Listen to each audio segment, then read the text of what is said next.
Hello students, welcome to all of you on my YouTube channel Shukla and company. Money and banking का हम next lecture start करने चल रहे हैं बेटा। कि कुछ स्टूडेंट्स का डाउट्स था लास्ट क्लास में जब हम इशू ऑफ या कह सकते हैं सिस्टम ऑफ इशूइंग करेंसी पढ़ाए थे, तो उसमें बहुत सारे सिस्टम्स थे। एक स्टूडेंट का क्वेश्चन है कि sir maximum fiduciary system and fix fiduciary system में कन्फ्यूज़न है। तो ध्यान दीजिए बेटा कि जो आपका फिक्स फिड्यूसरी सिस्टम है, मीन्स जिसको आप निश्चित विश्वासित प्रणाली बोलते हैं, इसमें क्या हुआ है कि ये आपका करेंसी बेस्ड प्रिंसिपल पे है। अगर आप को याद हो तो हमने जो इशू ऑफ करेंसी बताया था उसके प्रिंसिपल से दो प्रिंसिपल से, एक करेंसी प्रिंसिपल था, दूसरा बैंकिंग। करेंसी प्रिंसिपल में क्या था कि 100% आपको क्या होता था कि मेटल की रिक्वायरमेंट, मेटेलिक करेंसी आप कह सकते हो कि या कोई भी धातु, हम कहें गोल्ड हो या सिल्वर हो, उसको आपको एज ए रिजर्व रखना पड़ता था। तो जब आपकी फिक्स फिड्यूसरी सिस्टम की बात आती है तो इसमें क्या किया गया कि एक निश्चित सीमा तक कह सकते हो कि हम कहें कि एक निश्चित सीमा डिसाइड की गई, जिसके पीछे क्या होता था कि कोई भी रिजर्व नहीं रखा जाएगा, मीन्स कोई भी मेटल नहीं रखा जाएगा फिक्स फिड्यूसरी सिस्टम में। लेकिन जैसे वो निश्चित लिमिट क्रॉस करेगा, मीन्स वो फिक्स लिमिट क्रॉस करेगा, उससे अधिक अगर करेंसी इशू करना है तो 100% करेंसी आप क्या करना पड़ेगा, करेंसी जो इशू करेंगे करेंसी उसके पीछे 100% गोल्ड या सिल्वर एज ए रिजर्व रखना पड़ेगा। ये बात है fix fiduciary system. Maximum fiduciary system जो अधिकतम विश्वासित प्रणाली बोली गई बेटा, इसमें क्या होता है कि यहाँ पे लिमिट ही डिसाइड कर दिया जाता है कि मीन्स मैक्सिमम लिमिट क्या होगी करेंसी इशू करने की, उस लिमिट को डिसाइड किया जाता है। मीन्स उसके एवब आप करेंसी इशू कर ही नहीं सकते हैं, ये डिफरेंस है। फिक्स में क्या है कि आपका एक सर्टेन लिमिट तक कोई रिजर्व की रिक्वायरमेंट नहीं है, उसके एवब जब जाएंगे आप तो 100% गोल्ड और सिल्वर को आपको एज ए रिजर्व रखना पड़ेगा। लेकिन मैक्सिमम फिड्यूसरी में क्या है, यहाँ पे मैक्सिमम लिमिट डिसाइड की गई है कि इससे एवब पे आप करेंसी इशू नहीं कर सकते। ये दोनों के बीच का बेसिक डिफरेंस है। अब हम चलते हैं आज की अपनी क्लास पे कि हमारा आज का जो क्लास होने वाला है ये मॉनेटरी स्टैंडर्ड्स, मीन्स मुद्रामान या इसको हम मौद्रिक प्रभाव बोल सकते हैं। ये क्या होता है ये देखते हैं। Monetary standard refers to types of standard money used in a country. It is that legal money in which the government of country itself discharge its own obligation.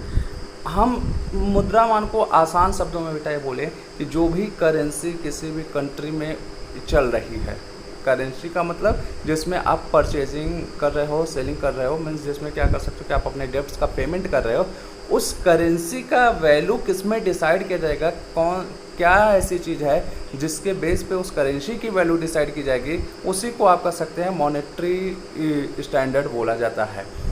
देखिए सेंटर एंड सेप्रो ने क्या किया है कि इसका मॉनेटरी स्टैंडर्ड का definition भी दिया है। The monetary standard of a nation involves the overall set of laws and practices which control the quantity and quality of money in system. अब मॉनेटरी स्टैंडर्ड का मतलब इन्होंने और क्लियर किया कि मॉनेटरी स्टैंडर्ड मीन्स मुद्रा मान आपका क्या है कि किसी भी राष्ट्र में वो सारे रूल्स एंड रेगुलेशन को बता रहा है कि क्या कि जो मुद्रा मीन्स हमारी जो करेंसी चल रही है कंट्री में इशू की गई है, वो कितने क्वालिटी में कितने क्वांटिटी में मीन्स कितना इशू किया जाएगा, और उसकी क्वालिटी मीन्स उसका कह सकते हो कि किस तरीके की करेंसी इशू की जाएगी। ये बात बताता है मॉनेटरी स्टैंडर्ड मीन्स मुद्रामान या मौद्रिक प्रभाव आपका है। तो सीधे शब्दों में हमने जो बोला कि मुद्रामान क्या कर रहा है कि जो आपका करेंसी मार्केट में सर्कुलेट कर रहा है उसकी क्या कर रहे हैं कि कैसे इशू किया जाएगा, कितना इशू किया जाएगा, उसकी क्वालिटी क्या होगी, ये सारे जो लॉ हैं उसको बताता है। अगर हम बात करें टाइप्स ऑफ मॉनेटरी स्टैंडर्ड की तो ये बेसिकली 4 टाइप्स के होते हैं बेटा। कमोडिटी स्टैंडर्ड मीन्स वस्तुमान, मेटेलिक स्टैंडर्ड धातुमान, पेपर करेंसी पत्रमान, एक्सचेंज स्टैंडर्ड विनिमयमान। अगर हम कमोडिटी स्टैंडर्ड की बात करें वस्तुमान, तो ये आप याद रखिएगा ये बार्टर सिस्टम से आपका रिलेटेड है कि ऐसे समय में क्या होता था बार्टर सिस्टम में आपके जो कह सकते हो कि एज ए मनी कमोडिटी ही यूज होता था। मीन्स लोग क्या करते थे, एक सामान देकर दूसरे सामान को लेते थे। तो जब आपका मार्केट में हम कह सकते हैं वस्तुओं का यूज़ हो रहा है, कि मीन्स वस्तुओं के थ्रू क्या कर रहे हो कि आप सामान का परचेजिंग एंड सेलिंग कर रहे हो, तो ऐसे समय में जो आपका मॉनेटरी स्टैंडर्ड होता है वो वस्तुमान होता है। ठीक। मेटेलिक स्टैंडर्ड धातुमान, कि जब आपका मार्केट में धातुएं क्या कर रही हैं कि मुद्रा का काम कर रही हैं, करेंसी का काम कर रहे हैं, तो ऐसे समय में जो मॉनेटरी स्टैंडर्ड आपका होगा वो धातुमान होगा। पेपर करेंसी स्टैंडर्ड, जब आपका मीन्स पेपर पत्रमान जिसको आप बोल रहे हैं, कि जब आपके क्या कर रहे हैं नोट्स जो करेंट टाइम में हमारे चल रहे हैं, कि जब मार्केट में हम क्या कर रहे हैं अपने परचेजिंग एंड सेलिंग, अपने डेब्ट्स को पेमेंट करने के लिए मुद्रा का जो यूज़ कर रहे हैं वो पेपर करेंसी अगर है, तो वहाँ पे जो मॉनेटरी स्टैंडर्ड होगा उसको पत्रमान बोलेंगे। एक्सचेंज स्टैंडर्ड विनिमयमान, कि जब एक देश की मुद्रा का आप कह सकते हो मापन किसी दूसरे देश की मुद्रा से की जाए, तो ऐसे समय में विनिमय मान का यूज किया जाता है। अब हमें जो यहाँ पे डिटेल डिस्कशन करना है अभी मेटेलिक स्टैंडर्ड पे करना है। कमोडिटी स्टैंडर्ड हमें इसलिए नहीं पढ़ना बेटा क्योंकि ये आज के टाइम में सर्कुलेशन में रहा नहीं। पेपर करेंसी जो है, पेपर करेंसी के बारे में हम पिछली क्लास में आप लोग को डिटेल में बताए थे, और पत्रमान के बारे में भी हम बाद में बात करेंगे आने वाली क्लासेस में। अभी जो आज हमें बात करना है मेटेलिक स्टैंडर्ड, मीन्स कह सकते हैं धातुमान पे बात करना है। मेटेलिक स्टैंडर्ड जैसा कि हम बताएं कि जब कंट्री में जो मतलब हम कह सकते हैं करेंसी मेटल में ही चल रही है, तो उसका जो हम कह सकते हैं प्रमापन होता है या मापन होता है, उसको हम क्या करते हैं कि धातुओं में करते हैं। वो धातु जब भी बोलते हैं गोल्ड या सिल्वर की बात होती है, ये हमेशा याद रखिएगा। आपको हम पिछली क्लास में बताए थे कि जब भी हमारी कोई भी करेंसी की बात आती है, मीन्स धातु की बात आती है, तो वहाँ पे नॉर्मली आप याद रखिएगा गोल्ड और सिल्वर की बात हो रही है। अब इसके अगर हम टाइप्स देखें मेटेलिक स्टैंडर्ड का, तो हमारा जो पहला टाइप्स है मोनोमेटेलिज्म, एक धातुमान। Under this only one metal is used as money. Means monometallic में क्या होता रहा है कि आपका कोई एक धातु ही मुद्रा का काम करती है, वो चाहे सोना हो या चांदी हो। ठीक। अब इसका मेरिट्स क्या है, पब्लिक फेथ, मीन्स जनता का विश्वास। आप देख सकते हो कि अगर कोई भी मतलब धातु हम कहें सोना या चांदी एज ए करेंसी यूज़ हो रहा, तो लोगों का उसमें विश्वास होगा क्योंकि ये वैल्यूएबल हैं। गोल्ड और सिल्वर दोनों ही वैल्यूएबल है। ये आप ध्यान दीजिएगा, इसमें से कोई एक ही एज ए मॉनेटरी काम करेगा। मनी कह सकते हैं कि एक धातु ही कोई रहेगी, या तो वो गोल्ड होगा या सिल्वर, वो सरकार जैसा डिसाइड करे। फिर ईजी टू अंडरस्टैंड, सरलता भी है, मीन्स समझने में आसानी होगा क्योंकि जो मुद्रा के रूप में हमारी चल रही है एक ही धातु चल रही है, तो हम आसान से समझ लेंगे। स्टेबिलिटी इन वैल्यू, मूल्य स्थिरता, जैसा कि आप जान रहे हैं कि धातुओं की क्या हो रही है कि वैल्यू अधिक होती है, तो उसका जो कह सकते हैं कि वैल्यू हाई होने की वजह से मूल्य में स्थिरता रहेगा। फ्लक्चुएशन बहुत ज़्यादा नहीं होगा, अप्स एंड डाउन्स उसमें नहीं होंगे। एक्सेप्शन ऑफ ग्रेसम्स लॉ, अब यहाँ पे एक्सेप्शन ऑफ ग्रेसम लॉ की जो इन्होंने बात की है बेटा, इसके मेरिट्स में बात दिया जा रहा है।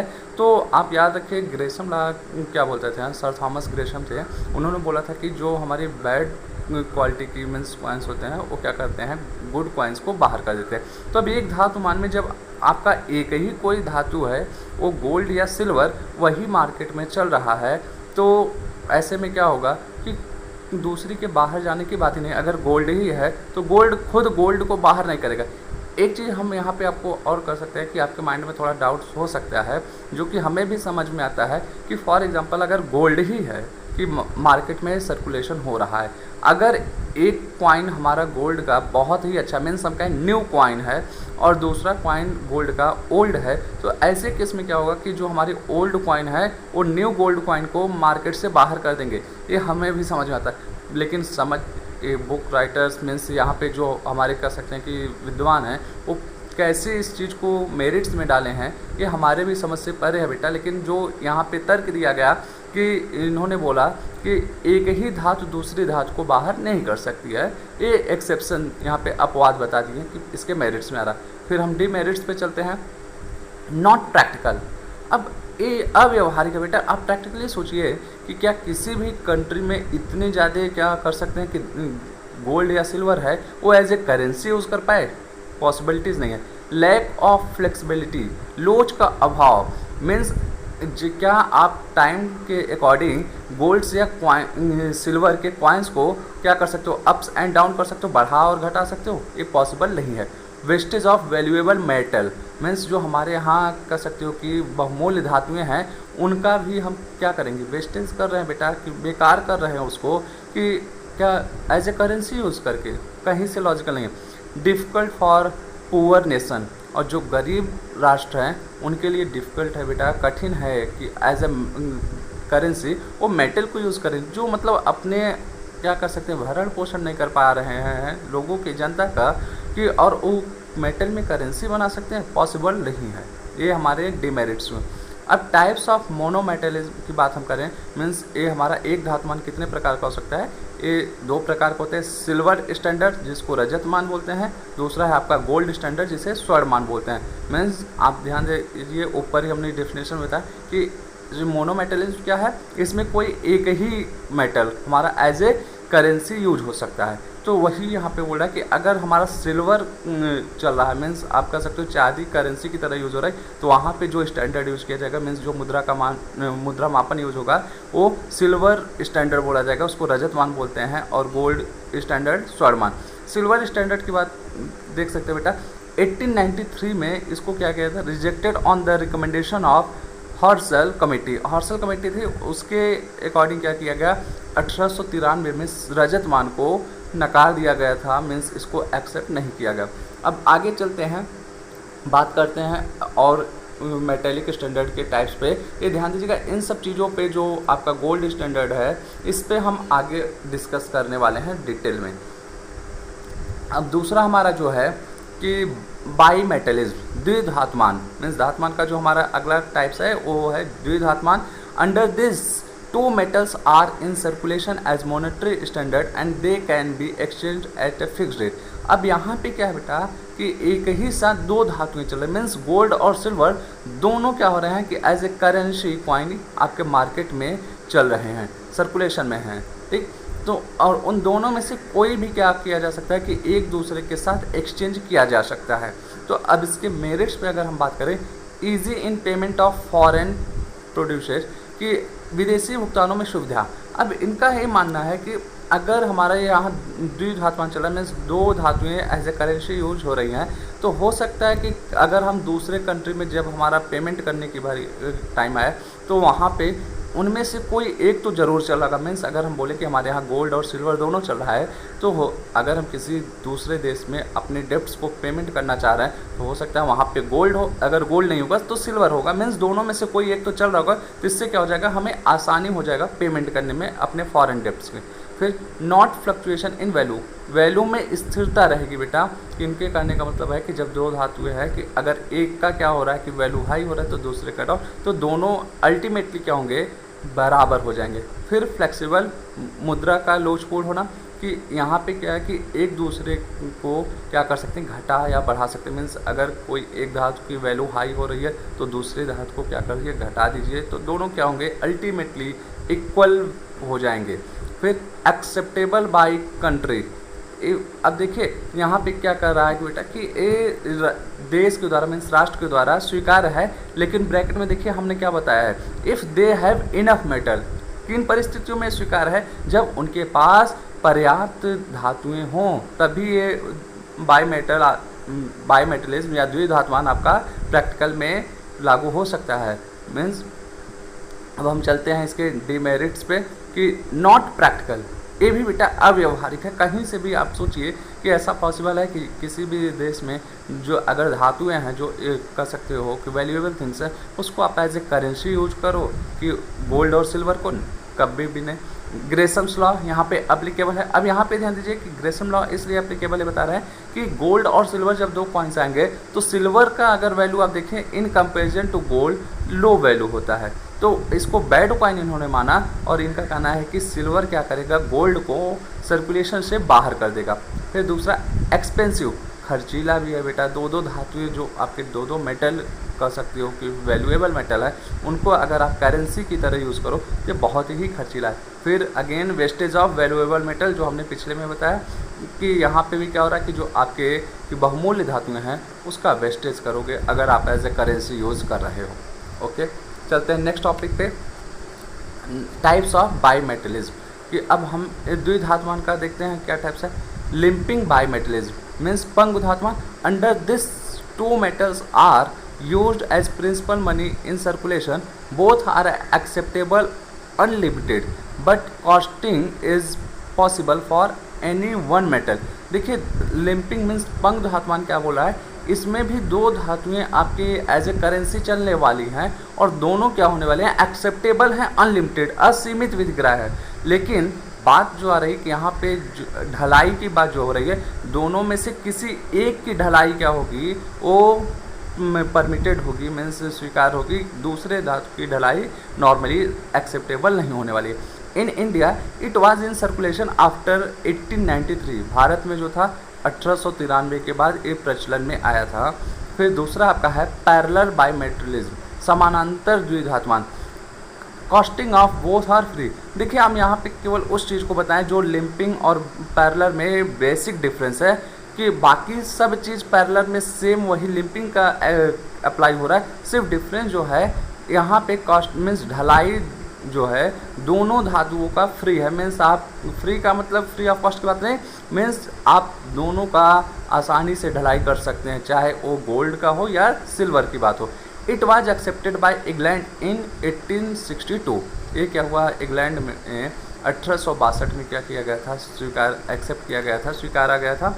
फिर हमारा जो है थर्ड पॉइंट मीन्स धातुमान का, अगर हम मेन हेडिंग पे आते हैं, फिर थर्ड जो टाइप्स है साई मेटलिज्म, जिसको मिश्रित धातुमान बोलते हैं। अब इसके बारे में देखते हैं। Accepted in 1881 on recommendation of Marshall. ये जो साई धातुमान था, किसका रिकमेंडेशन जो कर सकते हो कि आप इसको एक्सेप्ट करने के लिए मार्शल ने अपना सजेशन दिया था 1881 में, for saving from application of Gresham's law. और एक किस पर्पज़ के लिए दिए थे, ये भी ध्यान दीजिए कि जो ग्रेशम लॉ है उसको बोले थे कि वो एप्लीकेबल ना हो पाए, इसलिए इन्होंने क्या किया था कि मिश्रित धातुमान मीन्स आप कह सकते हो कि जो हमारी करेंसी चल रही हो उसको मिक्सअप करके मीन्स कई धातुओं को मिलाकर बनाया जाए, ऐसा उन्होंने अपना सजेशन दिया मार्शल ने। Under this system money is created by mixer of two metals. देखिए हमने जो बताया कि इस सिस्टम में क्या हुआ कि साई मेटलिज्म में, मिश्रित धातुमान में, कि मार्शल ने अपना सजेशन दिया कि जो भी करेंसी आप यूज़ करिए उसमें कई सारी धातुओं का, टू और मोर हम कर सकते हैं, तो उनका मिक्सर बना के आप एज ए करेंसी यूज करिए। तो उससे क्या होगा कि वो जो आप कह रहे हैं कि गुड मनी को क्या करती है, बैड मनी मार्केट से बाहर कर देती है, तो ऐसा नहीं हो पाएगा क्योंकि उसमें कई सारी धातुएं मिली रहेंगी, तो ओवरऑल उसका जो वैल्यू होगा सबका एक समान वैल्यू हो जाएगा। ठीक, चलते हैं नेक्स्ट पे। हमारा नेक्स्ट टाइप जो है मल्टी मेटलिज्म, बहुधातुमान। कि पिछले में क्या था कि मिश्रित में दो की बात आ रही थी, यहाँ पे और ज़्यादा की बात कर रहे हैं। Under this more than two metals are used for principal money. देखिए थोड़ा सा हम करेक्शन करना चाहते हैं बेटा, जो पिछले में हम टू और मोर बोल दिए थे, वहाँ पे केवल टू मीन्स दो धातुओं की आप ध्यान दीजिएगा। जो बहुधातुमान मीन्स दो से अधिक धातुओं की बात हो रही है, वो मल्टी मेटलिज्म में हो रही है। ठीक, इस चीज़ को आप करेक्ट कर लीजिएगा। Under this more than two metals are used for principal money it was not realistic because this system not adopted by any nation. बहुधातुमान में क्या बोला गया कि कई सारी धातुओं का आप जैसे कर सकते हो कि सोना, चांदी, फिर उसके बाद जो भी आपका वैल्यूएबल है, कोई भी धातु में उठा कर देख लो, प्लेटिनियम हो गया, इन सबको क्या करिए कि मिक्सअप करके एक करेंसी बना दीजिए। ठीक, और ये देखिए एक रियलिस्टिक मीन्स हकीकत नहीं रहा, ये एक कल्पना ही रह गई, क्योंकि इस सिस्टम को किसी भी कंट्री के द्वारा आज तक एडॉप्ट नहीं किया गया। ठीक, अब बात हम करते हैं कि जो ऊपर अभी पढ़ के आ रहे हैं कि कई सारे मुद्रामान के बारे में, तो इसमें से quality of idyllic monetary standard means कौन सा ऐसा मुद्रामान है जो हम कह सकते हैं आदर्श हो, कि जिसके एक आदर्श मुद्रामान के गुण उसकी बात कर रहे हैं। तो देखिए कोई भी आप कह सकते हो कि अगर आपके करेंसी की वैल्यू डिसाइड की जा रही है तो उसमें ऐसी चीज़ें होनी चाहिए कि जो ईजीनेस हो, सरलता हो, समझने में क्या हो कि आसानी हो, कि इतना मुद्रामान के बारे में बेसिकली आपने क्या देखा कि जो रूल्स एंड रेगुलेशन हैं, आपकी करेंसी कैसे यूज करेगी, उसका मापन कैसे होगा, वो सारी चीज़ें बता रहा है। तो ये सरल होना चाहिए, जटिल प्रक्रिया नहीं होनी चाहिए कि लोगों को समझ में ना आए। सिक्योरिटी, दूसरी बात जो है सुरक्षा होना चाहिए। जो भी करेंसी मार्केट में सर्कुलेट हो रहा है वो सुरक्षित होनी चाहिए। मीन्स लोगों का विश्वास उसमें बना रहे। आगे वही बात कर रहा है, दोनों एक दूसरे से मैच कर रहे हैं। फेथ ऑफ पब्लिक मीन्स जनता का विश्वास बना रहा है कि जो भी उसके पास करेंसी है वो वैल्यूएबल है। कि ऐसा नहीं कि कल को, जैसे आपको याद हो कि अभी कुछ साल पहले क्या हुआ था, नोटबंदी की गई थी, तो तुरंत क्या हुआ कि जैसे सरकार ने ये कहा कि जो आपके पास करेंसी है वो अब लीगल टेंडर नहीं रहा, मीन्स आपका वो विद ग्राह्य नहीं रहा, तो तुरंत उसकी वैल्यू क्या हो गई, जीरो हो गई। तो यही चीज़ कर रहा है कि जनता को इस चीज़ का विश्वास होना चाहिए कि जो भी उसके पास करेंसी रहे उसको गवर्नमेंट इस तरह की गारंटी दे कि लीगल टेंडर रहे विद ग्राह्य, मीन्स उससे क्या हो कि उसकी परचेजिंग पावर बनी रहे। ठीक, इलास्टिसिटी, लोचकता means according to the situation कि उस जो भी करेंसी आपकी मार्केट में चल रही है उसको क्या किया जा सके, घटाया और बढ़ाया जा सके और उसकी वैल्यू स्टेबल रहे, वैल्यू में बहुत ज़्यादा फ्लक्चुएशन ना हो। लेस एक्सपेंसिव, मितव्ययिता जिसको बोलते हैं, मीन्स ऐसी करेंसी आप मार्केट में सर्कुलेट करो जिसको आपको इशू करने में, मीन्स जारी करने में बहुत ज़्यादा एक्सपेंस ना करना पड़े, बहुत ज़्यादा खर्चीली नहीं होनी चाहिए। फिर सर्टेनिटी, निश्चितता होनी चाहिए कि जैसे क्या करने का मतलब है इसका निश्चितता का, कि जो करेंसी आपका मार्केट में चल रहा है ऐसा नहीं होना चाहिए कि पता चले कि अगले ही पल वो करेंसी रहेगी नहीं मार्केट में। तो इस चीज़ की भी निश्चितता होनी चाहिए कि वो चलती रहेगी, हमेशा चलती रहेगी वो करेंसी, ऐसी बात। और जो रूल्स एंड रेगुलेशन है वही रूल्स एंड रेगुलेशन हमेशा कंटिन्यू बने रहेंगे। ऐसा नहीं कि आने वाले टाइम में हमारे जो मुद्रा का स्टैंडर्ड मीन्स जिसमें हमारा मुद्रा का मापन हो रहा है वो रूल्स एंड रेगुलेशन बहुत जल्द चेंज हो जाएगा, ऐसे भी नहीं होना चाहिए। ठीक, चलते हैं नेक्स्ट टॉपिक पे, गोल्ड स्टैंडर्ड। आप ध्यान दीजिए कि हमने जो अभी मॉनेटरी स्टैंडर्ड पढ़ा उसमें कमोडिटी, फिर गोल्ड, फिर आपका पेपर करेंसी, ठीक, ये सारे पढ़ के आ रहे हैं। तो उसमें से जो हमारा गोल्ड स्टैंडर्ड है इसके बारे में भी हमें डिटेल डिस्कस करना है। तो यहाँ पे आज आपको एक इसका ब्रीफ कर देते हैं, नेक्स्ट क्लास में जब हम मिलेंगे इसको बहुत डिटेल में डिस्कस करने वाले हैं। ठीक, कि अब बात करते हैं कि अगर गोल्ड स्टैंडर्ड स्वर्णमान, इसको ये क्या होता है, under this the currency in circulation can be converted into gold, it does not mean that gold are in circulation. देखिए स्वर्णमान का मतलब ये हो रहा है कि जो भी आपके मार्केट में करेंसी चल रही है उसको आप क्या कर सकते हो, गोल्ड में कन्वर्ट कर सकते हो। इसका मतलब ये नहीं हो रहा है बेटा कि आप गोल्ड के कॉइन को ही इशू करो, मीन्स गोल्ड के कॉइन ही सर्कुलेशन में रहें। ठीक, देखिए मॉनेटरी स्टैंडर्ड आप पढ़ते हैं तो हमने बताया कि यहाँ पे मापन का मतलब क्या हो रहा है कि जो भी आपकी मार्केट में करेंसी चल रही है उसका वैल्यू किस चीज़ में डिसाइड होता है, यही हमारा मुद्रामान है। ठीक, तो यहीं पे बता रहा है कि स्वर्णमान में कि जो भी आपकी करेंसी मार्केट में चल रही है वो गोल्ड में कन्वर्टेड की जा सकती है, लेकिन इसका मतलब ये नहीं कि आपका गोल्ड करेंसी मीन्स सोने की करेंसी मार्केट में सर्कुलेट करेगी। थॉमस ने इसको और क्लियरली किया, डिफाइन किया है, a country is said to be on the gold standard when its currency unit is exchangeable for and kept at par with a legal fixed rate of gold. कहने का मतलब है, थॉमस ने बोला कि किसी भी देश में स्वर्णमान बोला जाएगा तब जब वहाँ की करेंसी को क्या किया जा सकता है कि उस करेंसी की एक एक यूनिट मीन्स एक एक कर सकते हो कि अगर हम अभी बात करें एक एक रुपए को क्या कर सकते हैं, हम गोल्ड में कन्वर्ट कर सकते हैं। ठीक, और उसका क्या है लीगली मीन्स विधिक राय हो, फिक्स रेट पे हो, कि उसकी एक निश्चित दर हो गोल्ड की, तो ऐसे केस में क्या बोला जाता है कि आपका स्वर्णमान बोला जाता है। अब स्वर्णमान के बहुत सारे प्रकार हैं बेटा, टाइप्स ऑफ गोल्ड स्टैंडर्ड जो है एक कई सारे हैं, देख सकते हैं आप।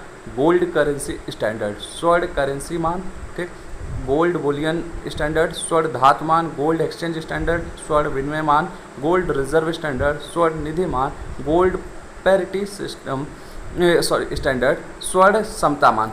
अब इन सब के बारे में हम आपसे अगली क्लास में डिस्कस करने वाले हैं। ठीक है, इन सारे जो गोल्ड स्टैंडर्ड है इनके बारे में हम आपसे नेक्स्ट क्लास में जब मिलेंगे बहुत डिटेल में डिस्कस करने वाले हैं। आज का क्वेश्चन आपका जो है जिसको आपको कमेंट बॉक्स में बताना है बेटा, कि पहला क्वेश्चन आपका है कि हमारे यहाँ जो करेंसी इशू करने का प्रिंसिपल्स है वो कौन कौन से प्रिंसिपल्स हैं जो करेंसी इशू करने के लिए क्या किए जाते हैं, यूज किए जाते हैं। ठीक, फिर दूसरा क्वेश्चन आपका ये है कि हमारे यहाँ जो आरबीआई के करंट टाइम के गवर्नर कौन हैं? ये जो क्वेश्चन आपके हैं जिसका आंसर आपको कमेंट बॉक्स में बताना है। मिलते हैं आपसे अगली क्लास में, तब तक के लिए गुड लक, थैंक यू।